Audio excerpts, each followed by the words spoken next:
হাতে যদি সময় কম থাকে তাহলে এই পরোটাটা অবশ্যই ট্রাই করো। খুব কম সময় আর বাড়িতে থাকা জিনিস দিয়ে এটা ঝটপট তৈরি হয়ে যায়। আমরা তো অনেক রকম পরোটা খেয়েছি, তাই না? কিন্তু কখনো দুধ পরোটা খেয়েছি? এটার স্বাদ হয় অন্য পরোটার থেকে দ্বিগুণ বেশি। তো চলো দেখে নিই এই পরোটা বানাতে গেলে কি কি উপকরণ লাগে। তো এখানে আমি নিয়ে নিয়েছি 1 কাপ ময়দা, হাফ কাপ সুজি আর 1 কাপ আটা। এবার এটাকে ভালোভাবে মেখে নিতে হবে। এই রেসিপিটা আমারই এক কাকিমার তৈরি করা।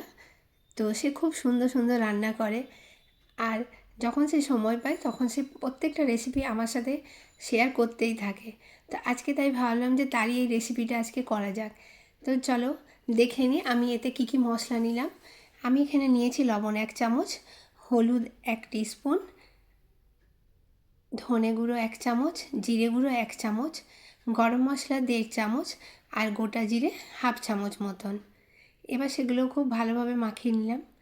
এরপর আমি এতে সব ভেজিটেবলসগুলো দিয়ে দেবো। এখানে ভেজিটেবলসের মধ্যে আছে টমেটো আমি এখানে 2টো নিয়েছি, ক্যাপসিকাম নিয়েছি 1টা, কাঁচা লঙ্কা কুচি আছে, আদা কুচি আছে, পেঁয়াজ কুচি আছে, ধনেপাতা কুচি আছে। আর ঝালটা তোমরা যে যার মেজারমেন্ট সহ দিও। আমার এখানে আমি শুধু কাঁচা লঙ্কাই দিয়েছি, আর তোমরা চাইলে এখানে লঙ্কার গুঁড়োও দিতে পারো। তো এখানে আমি হাফ কাপ দইও নিয়ে নিলাম, আর সেটাকেও খুব ভালোভাবে মিশিয়ে নেব। এরপর এই আটাটা না আমি জল দিয়ে মাখবো না, এটা পুরোটাই মাখা হবে দুধ দিয়ে। তো এখানে আমি অল্প অল্প দুধ নিয়ে আটাটাকে খুব ভালোভাবে মেখে নেব।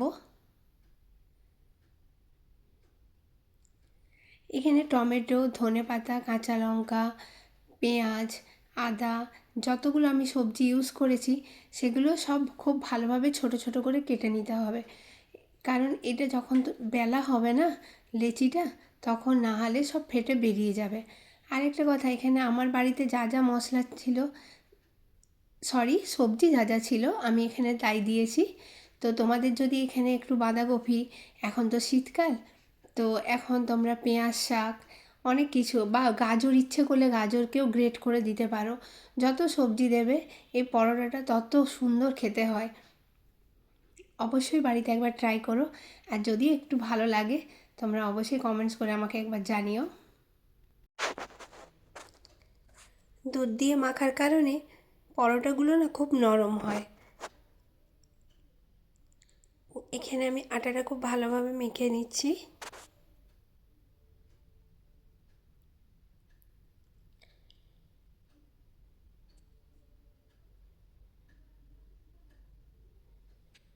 এখানে আমার আটাটা মাখা হয়ে যাবার পর আমি এখানে 1.5 চামচের মতন কসুরি মেথি দিয়ে দেব।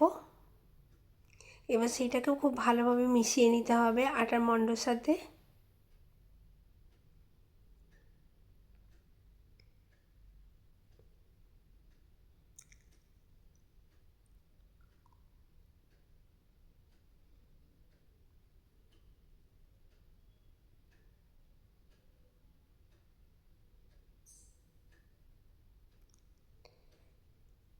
এরপরে আমি এখানে হাফ চামচের মতন তেল দিয়ে দিলাম, আর সেটাকেও খুব ভালোভাবে মাখিয়ে নেবো আটার মণ্ডর সাথে।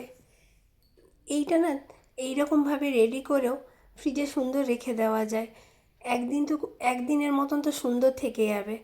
দিয়ে পরের দিন বাচ্চাদের স্কুল টিফিন বলো বা হাজব্যান্ডের অফিস নিয়ে যাওয়ার টিফিন বলো, সুন্দর করে দেওয়া যায়।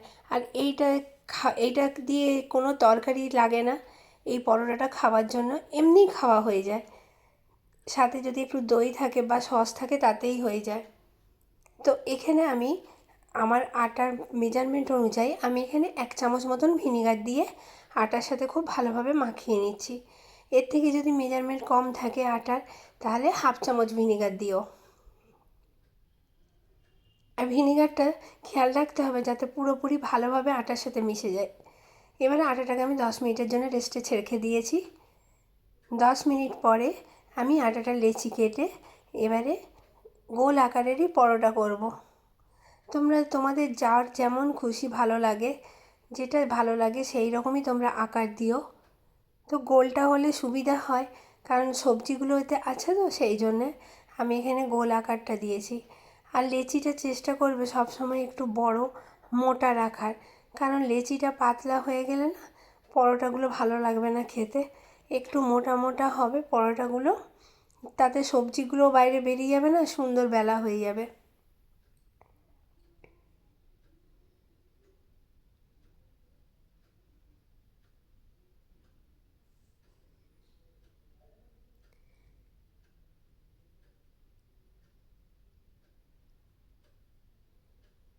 আমাদের এখানে পরোটাটা প্রায় বেলা কমপ্লিট হয়ে এসছে।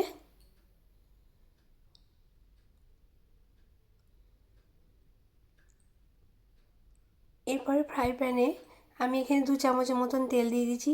তোমরা যে যেমন খুশি তেল ইউজ করতে পারো। আমি এখানে অলিভ অয়েল দিয়েছি 2 চামচের মতন।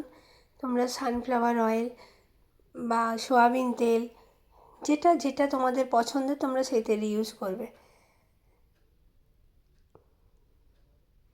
এরকমভাবে উল্টে পাল্টে একটু ভালোভাবে ভেজে নিলেই হবে। এটা সত্যি করতে খুব কম সময় লাগে, মাত্র 10 মিনিট যদি হাতে থাকে না, তার মধ্যে এই রেসিপিটা রেডি হয়ে যায়। আর এটা তো পেট ভর্তি থাকে অনেকক্ষণ, আর এর যে টেস্টটা না খুব অসাধারণ হয়। অবশ্যই একবার বাড়িতে ট্রাই করো।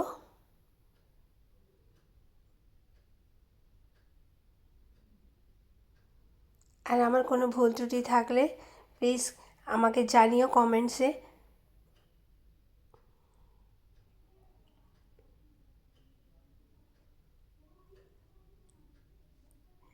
আমাদের রেডি এখানে দুধ পরোটা। অবশ্যই বাড়িতে একবার ট্রাই করো, আর কেমন লাগলো আমাকে কমেন্টসে জানিও। যদি ভালো লাগে লাইক দিয়ে পাশে থেকো।